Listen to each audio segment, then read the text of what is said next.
মোটামুটি মাস্কারা দিয়ে দিয়েছি দুটো আইসে, বাকিটা আমি শাড়িটারে পরে দেন আমি দেখাচ্ছি। তারপর পুরো লুকটা কমপ্লিট করছি, বিকজ যতক্ষণ না শাড়ি পরবো আমি বুঝতে পারছি না কি মানে বাকি থাকছে। হ্যালো, আজকে হচ্ছে আমার একটা প্রোগ্রাম রয়েছে দুপুরবেলাতে, আমার হাজব্যান্ডের বন্ধুর বোনের আশীর্বাদ রয়েছে।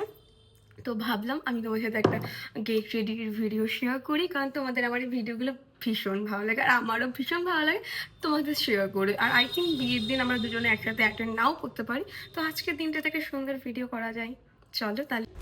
আমি সেটাফিলের একটা টোনার পুরো ফেসে অ্যাপ্লাই করে নিয়েছিলাম, বিকজ অলরেডি উইন্টার পড়ে গেছে আর স্কিনটাকে যত্ন করা তো আরও বেশি দরকার।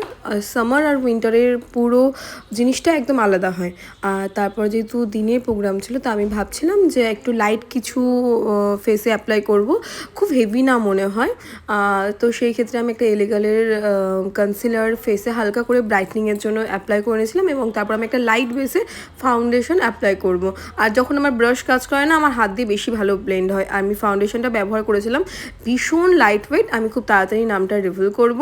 আমার কারেন্ট নাও ভীষণ ফেভারিট একটা ফাউন্ডেশন, আর ফুল ফেস কান গলা একসাথে অ্যাপ্লাই করছিলাম। আর বর্তমানে আমার এই দুটো কম্প্যাক্ট ভীষণ ফেভারিট। রিকোরেটা ভীষণই এখন ফেভারিট, আমি অনেক দিন থেকে ব্যবহার করি আর এর ফর্মুলাটা ভীষণ ভালো। তো আমি খুব হালকা করে ফেসে অ্যাপ্লাই করে নিচ্ছিলাম, কারণ হচ্ছে উইন্টার, তো খুব বেশি যদি আমি পাউডার ইউজ করি ফেসটা কেকি হয়ে যাবে, ফ্ললেস লাগবে না। আর আমারও প্রোগ্রামটা না, তো আমি একদম একটা লাইট নর্মাল একটা বেস দেবো, একটা কালার নিব, একটা light colour peachy and apply just identifier.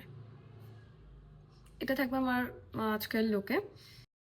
And সেমভাবে ওই ব্রাশে যেটা থেকে যাবে সেটা আমি আইজের নিচে জাস্ট হালকা করে দিয়ে দেবো।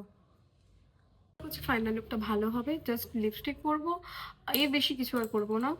মাস্কারা দেবো, টিপ পরবো, অ্যান্ড শীত পরে যাচ্ছে আর লিপস পুরো ড্রাই থাকছে। খুব ইম্পর্টেন্ট একটা জিনিস, লিপ বাম করো, এটা লিপস্টিকটা শীতকালে উঠে না চলে যায়।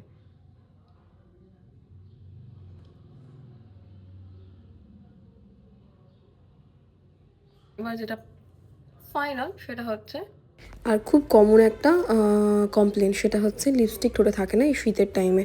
তো সব থেকে better option lip balm use করো, লিপ লাইনার ইউজ করো, তারপর একটু কম ম্যাট মানে ড্রাই লিপস্টিক অ্যাপ্লাই করো। দেখবা তোমার ঠোঁটে ঠিক মতো করে লিপস্টিকটা স্টে করবে তোমার যতক্ষণ তোমার রাখার ইচ্ছে। আর তারপর আমি মাস্কারা অ্যাপ্লাই করে নিই। পরবো হচ্ছে এই অর্গানজা শাড়িটা, ভেবেছিলাম আমি অন্য কিছু পরবো, বাট ভাবলাম যে দিনের বেলার একটা প্রোগ্রাম আর সাথে হচ্ছে আমার তো নয়, তো একটা খুব হালকা পাতলা একটা শাড়ি রেডের সাথে গ্রিনটা বেশ ভালো চাই।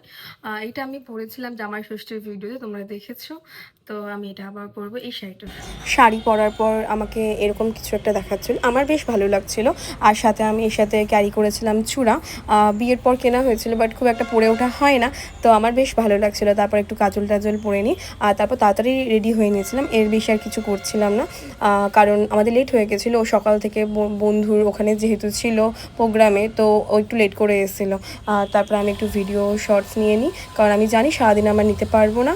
আর ও ওই পিছনে রেডি হচ্ছিলো, দুজনেই মোটামুটি ম্যাচিং করেই পরেছিলাম, বাট আমরা দুজনেই জানতাম না। এই শাড়িটার সাথে মানে এই লুকের সাথে যে ব্যাগটা ক্যারি করবো, ক্লাচ ক্যারি করবো। আর এটা আমায় দিয়েছিল আই থিঙ্ক আমার আইবুড়ো ভাতে আমার কোনো একটা মাসি শাশুড়ি ছেলের বউ, মানে কোনো বৌদি মানে বা জেঠানি দিয়েছিল। ব্যাগটা ভীষণ সুন্দর, ব্যবহার করা হয়নি যেহেতু। আর সাইড সাউন্ডগুলোকে একটু অ্যাভয়েড করো। ওইও রেডি হচ্ছিল, অনেকটা লেট হয়ে গেছিলো। আর আমার এটা ছিল ফাইনাল লুক, আমাদের দুজনেরই ফাইনাল লুক। আর দেখা হচ্ছে পরের ভিডিওতে, টাটা।